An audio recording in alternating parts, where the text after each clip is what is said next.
up on anything. Try to persevere, stick with it. If one company just doesn't seem to be working for you, then let us know. Let the if you're through your Christine and so on, and I'm sure we can at least see if we can find a different placement for you. Although, having said that, I would say, don't be too quick to judge or too quick to want to leave. It's always a little bit tough at the beginning of any placement. So let's get moving on here. Thanks again for joining us. So you see that screen there. I've had it up for a few minutes. I'm not going to talk a lot about it, but we'll be covering those topics that you see there. So I do like to give credit where credit is due. These are the people who help sponsor anyone who comes into our programs. So these companies are actually providing materials. They are allowing, putting in money to help the program run well. There's the Contractors Association in the lower corner there. They're the ones that often you will go and work for one of their companies. And then, of course, the Government of Canada and Ontario are always putting in funding to help and have programs that you can access to through your apprenticeship. So the campus locations that we have are in Mississauga and Ottawa. We also have campuses in other parts of Ontario. So if you happen to move, likely we'll be able to get you to a campus near you. So the OEAP program that we're talking about tonight will be at the Mississauga location. So that's could be one of the challenges working with the board on getting you to that location. We just a note there that we don't have an office in Ottawa. Everything goes through our office in Mississauga. So what is masonry? Well, if you go back in time, then some of these structures that you see here in the slide are the types of things that, a stonemason would have worked at back in the day, and we're still building with masonry.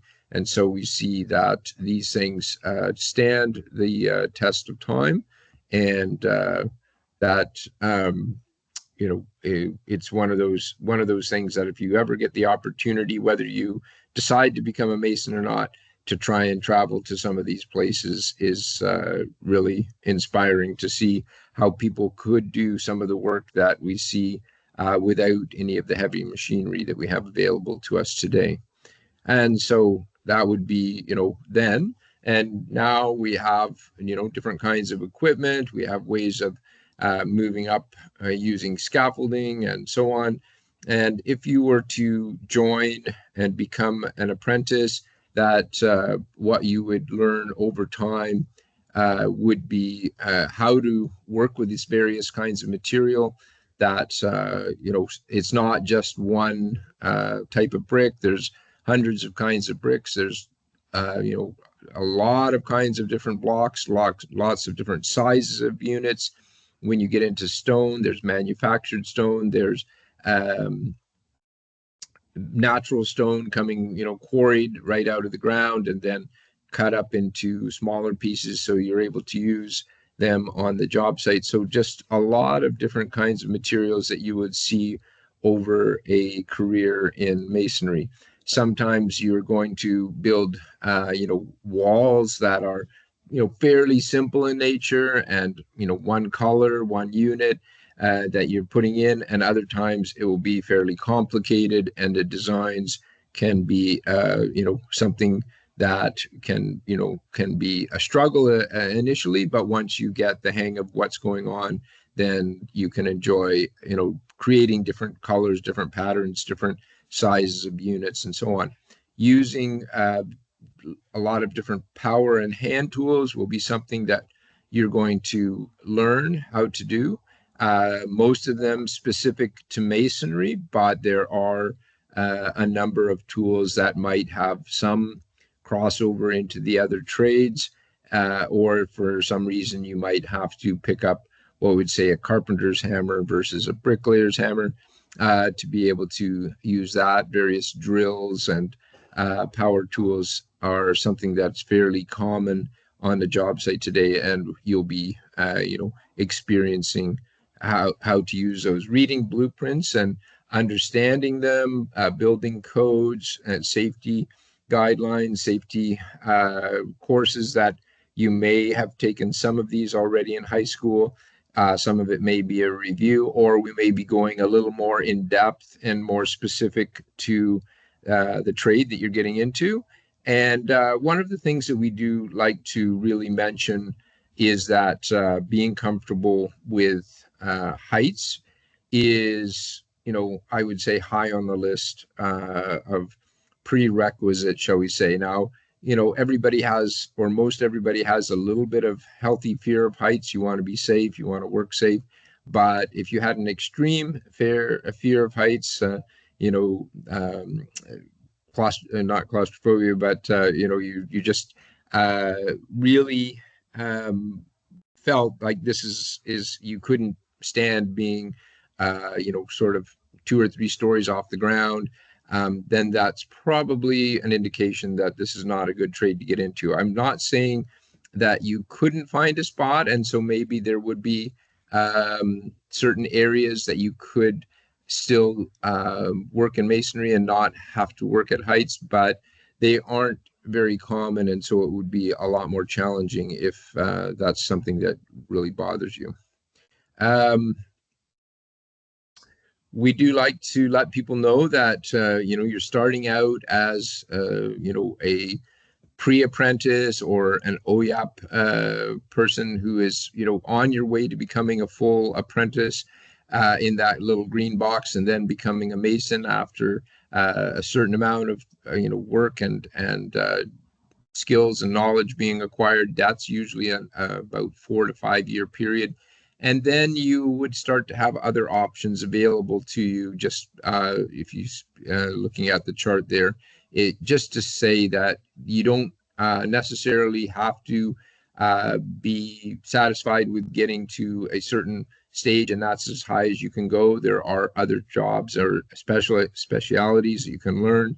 And if there's something that you want to do, if you want to put the time and effort into it, then those other jobs are available to you. They will usually pay more money, but they usually come with a lot more responsibility. And with that kind of responsibility, you're probably looking at a little bit higher stress level. So you do have to take, that with when you do move into some of these other areas. Not all of them. Some of them are just various specialties, and some of those specialties may not really pay more, but they might just be something that you enjoy doing, such as stone cutting, stone carving, working with different kinds of material refractory work, which is working in furnaces and building the furnace itself out of various kinds of materials. There's restoration work, which is the repair of old buildings, taking out something that's the weather has really taken its toll, and then replacing it with either a new one or fixing that old piece of stone or whatever it is, so that it can stay in the building. So there's lots of different avenues you can get into as you move forward into the trade. A good number of people want to know, how much am I going to earn if I was to become a bricklayer? And so it would be, we have to qualify that a little bit by saying there are some things that factors that will contribute that to how much you will get paid. Your employer would be one of those. The sector you're in, the type of work you're doing, if you belong to a union or not, the experience you have, and experience probably playing one of the bigger roles in how much you get paid. So when you start, you're going to probably be in that $20 to $25 an hour range with most employers in this trade. And then as you go each year, generally you're moving up probably about $5 to $7 an hour. So quite significant jumps in pay as long as you're coming to work every day, you're showing up on time, you have a good attitude towards work, and you want to learn, and your skill level is increasing. They're giving you tasks, you're doing them, you're accomplishing them. And then when you come back for your next level of school, when you finish that, usually you go up to the next level of pay. So usually people refer to that as a first year apprentice, second year, third year, and possibly like a fourth year in between before maybe getting to the full journeyman status. Um, so there are those types of things. So you see a rough spread here. This is currently. So, by the time this group, if you choose to stay in this trade, by the time you finish, these numbers will have increased probably by $3 to $5 an hour at each end. So, things go up $2 or $3 an hour each year. Depending on negotiations, and again, depending on the employer and if you're with the union. We do like to emphasize that we have had, a good number of women come into the trade, and as long as they persevered and stuck with it, just like anybody else, so they put in the hours, they learned the skill, then they were able to move forward and stay in the trade and become either, masons on the job, for persons, or supervisory roles, or trainers, instructors. So currently, there are about 2 or 3 female instructors working in our various training centers around Ontario. So you likely would meet some of them if you come to our training center this winter. However, Julia, who is in our Mississauga campus, may be taking a class up north for most of the winter months. So I'm not sure if you actually will meet Julia, who's down in the lower right-hand corner there, was one of the apprentices that she's been training. So again, very welcome. If you're going to get into this trade, doesn't matter who you are, it is a physical trade. So you do have to develop the type of muscles you might need. And everybody who comes through will find that they have muscles that they've never used, and they have to learn and develop those muscles to the point where they can be effective in either using the tools or putting the units in the wall. So some of the programs that we offer are the Ontario Youth Apprenticeship Program, which we're talking to you today. We have a drop-in program, a pre-apprenticeship program. The actual apprenticeship programs are the ones that all of these ones are going to lead you into. So we have a lot of entry-level programs.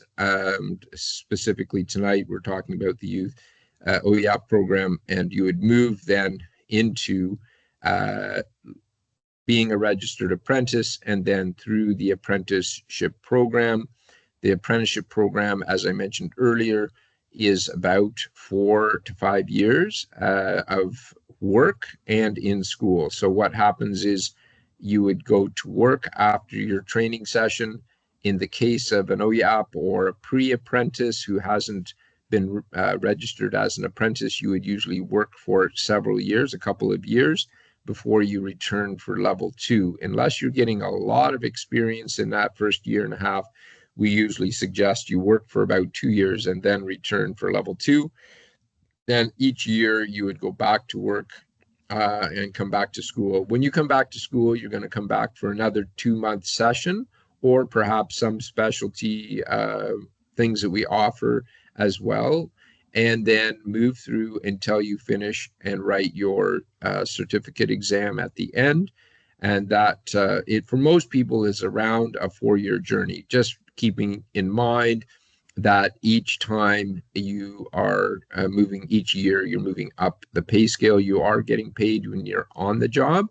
And aside from this initial one where you're in the OEAP program, for levels 2 and 3, if you've been working, then you'll be able to collect some employment insurance funds to keep you going through those 8-week courses. So, of course, you do have to be eligible for those, meaning that you have to have been working with an employer that paid into them. So, looking a little closer at the OEAP program, these are some pictures from various classes over the years showing what the students started out at and what they have been doing. So this program is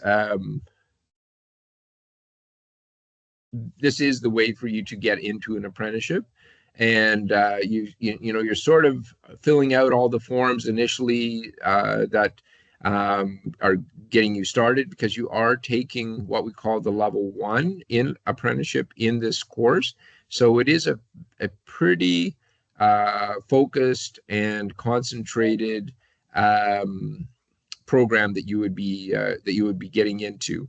I'm not sure if I can let anybody in or not. So we have, usually this is for grade 12, second semester, just so that you're aware of that. But I think there is the possibility that you could get in grade 11. So that's something you would have to take up with your OEP or co-op teacher at your school. There are some things that you have to do with them and forms to fill out, so make sure that you follow up on that. And generally, we do look at a first come, first served basis, meaning like if you want to get into this program, make sure that you're speaking with your OEP and co-op coordinators to make sure that they are aware that this is what you want to do. If you leave it until late January or something, it's a good chance that that class will be full. So just a word to the wise there. Moving on here. So what does it cost? Really, the course is free of charge. The Ontario government is paying for your fees, and your textbook and tools are either provided through a loan program of your school or working with our training center to loan you some tools. So aside from you getting there, which again, I think there are some funds to help you with transportation. So that really leaves the cost of your just food and that sort of thing that you bringing your lunches and that kind of thing would be. So pretty minimal in a way of cost to do that. It officially is an 8-week course, but we usually stretch it out to be somewhere in the neighborhood of 10 weeks so that you have the ability to get through it. It is designed, level 1 is designed for apprentices who have been working for a full year. And so you're coming in at a disadvantage if you haven't done any masonry before, especially worked with a company. And so therefore, usually we bring you in a week or two early and then also allow you to stay on for an extra week or so at the end to get finished up if you haven't completed everything at that point in time. Again, starting in the second semester, I think around mid-February. And the schedule is a little heavier than your typical school day. We do start at 7 in the morning, go till 4 in the afternoon, Monday to Thursday. Fridays are usually till 1 o'clock. So they say Monday to Friday there, but it really is a little shorter there. There is some opportunities because we do have another program running, which may be a little bit of details on a little later, called the drop-in program. So there are some times when in the evenings, you might be able to come in and do some work if you wish. And also it might be some Saturdays that we're open, and if you wish to come in, those will be optional to you. But if you want to either get ahead or you feel like you need extra time, there may be some opportunity to do that. If you do that, we probably, I don't think you're eligible to actually be in a drop-in, but because we're open, we would just allow you to do that. Now, if you're 18 years or older, then you might be eligible to officially be in that drop-in program for those extra hours. Again, those are optional. We are open during March break, but we do also accommodate school boards that are closed and don't have anybody to monitor them. And so you might see some of your people in your class, if they're coming from a different board, may not be there during March break and then returning. And generally, those people will have to stay and work an extra week to get through, because they just won't make it if they take that week off. So how it works, we'll be teaching you the basic masonry skills, and then once you complete, if you pass this program, then between the school board and ourselves, we'll be looking for placements to get you some experience on the job, and hopefully getting you registered as an apprentice after that. So just general application process. You want to speak with your teacher so that they can notify us. Between your teacher and you will come up with a date that you can visit us and have a little bit of more information about what's happening next and how it's happening, and just to see the training center itself. And then the contracts would be prepared by your coordinator at your school, as well as with the ministry and working with the OMTC. And then you would likely, as I said, come in a couple of weeks before the official start, so that you can get a taste of what it's like, begin settling in, because it is a very different atmosphere, if you will, and the timelines and so on, to help you get used to that. But really what we're trying to do is give you an experience that would be like the job site. So that's the idea behind the time coming in early. So then we now get you enrolled and into the class. What the OMTC is going to do, if we have enough students in that OEAP class, then it will be a separate class of only OEAP students. If there's only 2 or 3 students, then we usually integrate you into a level 1 class. We will assist you in getting any forms filled out with yourself or with the school, and then we will be providing the level 1 curriculum and teaching you through that. We will also assist you in finding that work placement at the end with your school board or coordinator there. All right, so that's the main topic of tonight. I am going to quickly move through a few more slides so that you get an idea of where you're going in the future, and some other things that might be options for you if you decide to come back. There's some programs that you might be able to access.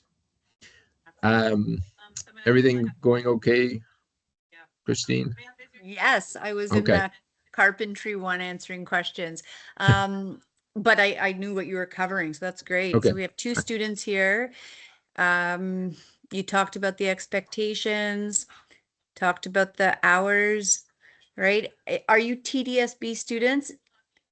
If you're TDSB students, we help, that's like Sabrina, you're external, and Clayton. The question and answer feature is available if you want to ask questions. The chat is not. Chat is turned off. So if you have any questions, you can post them in the Q&A.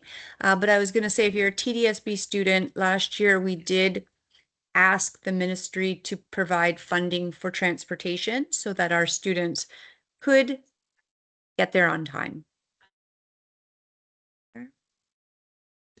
And Okay. people are As coming well. now. Well, they're a little bit late, but I did start recording this, so we will Right. post all of our recordings on our website by tomorrow. So if you are just joining us now, you can rewatch this because Tim has finished. Well, yeah, I'm not quite finished, Christine. I will Oh, go through a little bit more information, but we did finish the OEAP portion of the program. If we have a bit more time, do we? we do. Okay. So as Christine said, if you are just coming in now, there is a recording that you'll be able to watch. I did go through most of the information that is pertaining to the OYAP program, that if you were wanting to join that, and you could watch that and you'll have opportunities. We seem to have having a little bit of a flow in and flow out of individuals, which is okay. And so you can go back and look at all of those. So moving forward from OEAP, once you have your job placement, but perhaps you have some days off. If we are still running the drop-in program and you're 18 years old or older, you would be able to apply to be able to come in on your rain days and days that you're off, or perhaps even on some weekend days if you want to, get better, improve your skills. At that point, maybe you'll have learned the things that you aren't as good at, and you may want to say, well, I'm going to go and practice and learn that, or maybe it's just something new that you've seen on the site and you want to come in and let us know that you would like to learn how to do that, so that when you get the opportunity, you could jump in and do that. So that drop-in program could be well available to you in the future. That is somebody who would be a registered apprentice, generally speaking, or somebody who's passed OEAP or pre-app. We will, and you want to improve your skills, then you'll be able to move into that. Um, so we will. I would really, say that when we get to that stage, then we will go over that again with you. So now we're talking next year, and it is contingent on us being able to continue with that program. But it's been a very successful program for people to come in and continue learning and practice their skills. Um, the other one that is a possibility for you, once you have completed the OEAP and you said, well, you know what, I feel like I have learned a lot, but I wouldn't mind taking some more training. So you may be eligible to get into a pre-apprenticeship program. I cannot guarantee that. If you were having some difficulties with the OEAP program, weren't able to really complete it, but you still loved what you were doing, you wanted to put more time into it, this may be a program that you could apply for and continue on almost very shortly after you finish the OEAP program. So we'd have to explore that as an option. If you happen to know anybody that is finished high school and would like to get into it, this is definitely a great program, because in that program, you'll get a lot of free tools and textbooks. It's all paid for.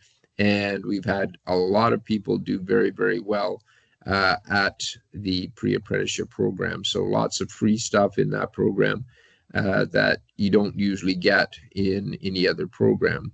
So these programs are longer, so they are 20 weeks. We do sometimes offer a shorter 10-week version, but these are ones, full-time courses that come up.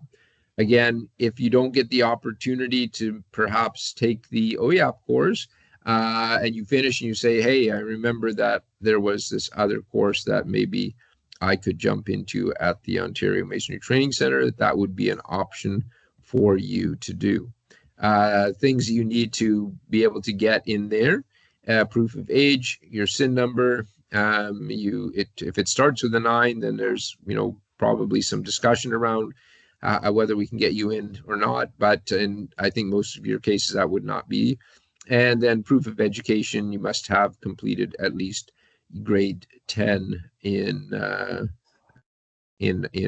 Canadian system, or be able to prove that you have the equivalent of that, and being Canadian citizen or permanent resident. So again, this is for a full-time course that would be offered in the summer of 2026. So if, as I said, for example, maybe you didn't finish the OEAP program, but you decided to come back, or you just never took it because you were, sorry, doing something else,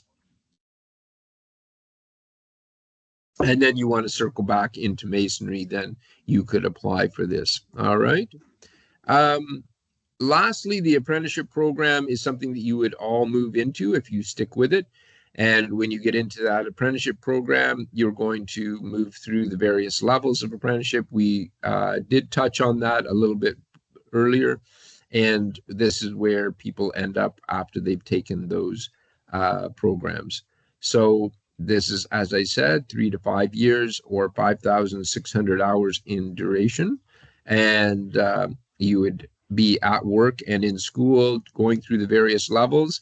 As you can see in the pictures, these are examples of the work that have been done. The top picture would probably have been at level And we 1. can't see the pictures. Oh, you can't see them in the side of Looks the. like you've taken, share your screen again. Okay. I I I I haven't stopped sharing. It did come off. Okay, so do you want me to stop and start it again? Sure. See if that works.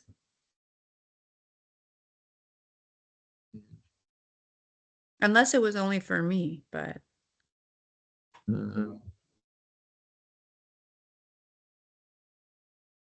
there we go. okay, you can see it now. Yeah, go back to slide 25. You're on 1 right now.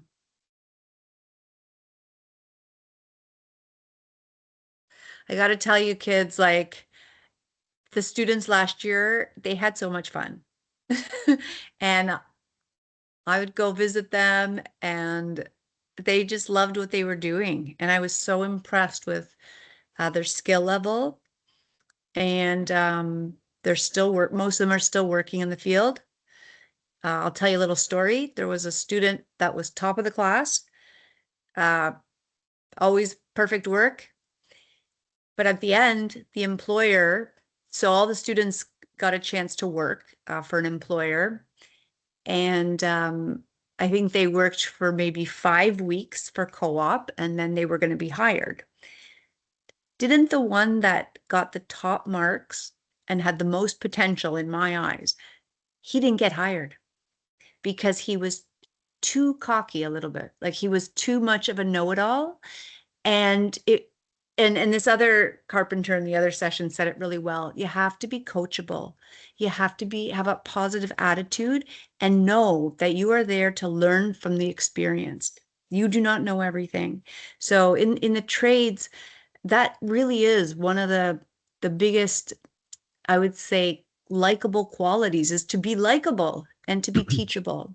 And there was another student who actually failed the level 1, but he got hired because of his demeanor and his willingness to take the tasks and do a great job with them. And he's going to come back and redo his level 1 and hopefully pass, right? So Tim, do you have anything to say about that? No, and those are great examples of how attitude plays a large part in whether you're going to survive or not. And retaking level 1 is not a bad thing. It really, you need to look at that as being getting another 8 weeks of free training that you're not under extreme pressure, that you might be on a job site to perform. You're able to learn to do better and quicker and so on. And given the fact that most OYAP students have not had the work opportunity, I'd be surprised if that doesn't happen to a few students, because you just don't get the work experience up front that normally you would if you were in an apprenticeship program. So no problem if that is the case. I would look at it almost as an advantage. Not that I want anybody to not pass, but that doesn't, it's only that you weren't able to achieve the standards or the project work that is required. So we sort of, our hands are tied. We don't want to put you out there saying you can do work that you have haven't quite mastered. And so then you have that opportunity to come back and get to that stage. Can you see the pictures in that slide now? Yes. Okay. So I was just saying that the top slide is, sort of maybe a final project of level one. The bottom one is a final project of a level two student. And the middle one of a fireplace and chimney is with natural stone is probably a final project of a level three student. So you can see how that work gets progressively more difficult, and you really do have to persevere. You have to strive to learn those new things and do well at them. And basically, you are given the time, but the time is not unlimited. So you will get a bit of additional time in an OYAP class that you won't probably get in level 2 and 3. And so you really have to be prepared when you come back. And that's why we do recommend staying working for an extra year to catch up on the work that you didn't get previous to your level 1 or your OYAP class. Um, So yes, you are. If you took OYAP and you've had level 1 in it, you'll get to skip up to level 2 when you come back. But again, you should get that work experience in there to do that. So these are just how do you apply to become an apprentice. I'm not going to spend a lot of time on this because we are, probably about a year ahead of schedule in talking about this.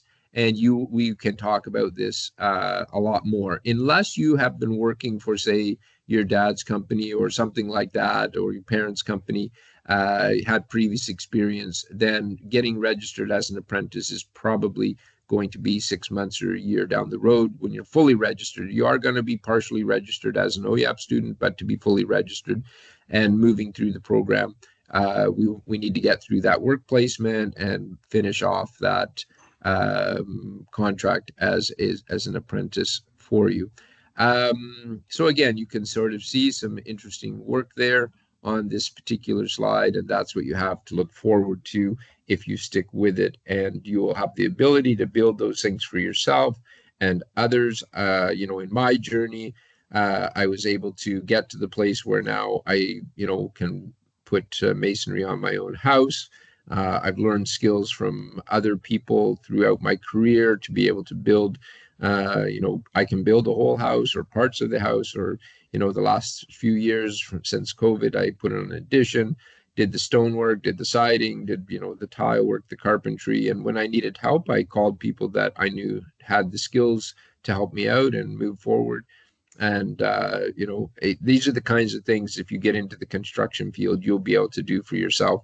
And believe me, in the world we're living in today, where the cost of housing is like through the roof, and you may hear your parents talk about that, for you to be able to do some of these things is a huge advantage, because labor is probably, more than 50% of the cost of whatever it is that you're doing. And so you can save that by learning how to do it yourself. And you'll also be able to, take on jobs for friends and neighbors and so on as time goes on, be able to earn extra money if you're working for full time for somebody else, or, down the road, maybe in 10 years time, you might venture out and do your own work and have your own company, if that's the kind of, ambition you have. But a lot of hard work has to go in before that. And as I said many times, perseverance is probably the biggest thing that you have to keep on. Just when you have a bad day, just say, okay, what can I learn from that? This is an opportunity to do better, move forward. When you have a good day, then you're going to say, okay, I learned that well. I need to learn something else. Those are the kinds of attitudes we're looking for. But, the main thing is show up on time every day, being ready to work, put in a good day's work, and be positive, have a good attitude, and you'll have a good career no matter what you go into. So that's pretty much it for me. And I'll if you do have any questions, I can take on those questions now. I got to get a hold of Christine and see if she any questions. I'm here. No problem. Any questions?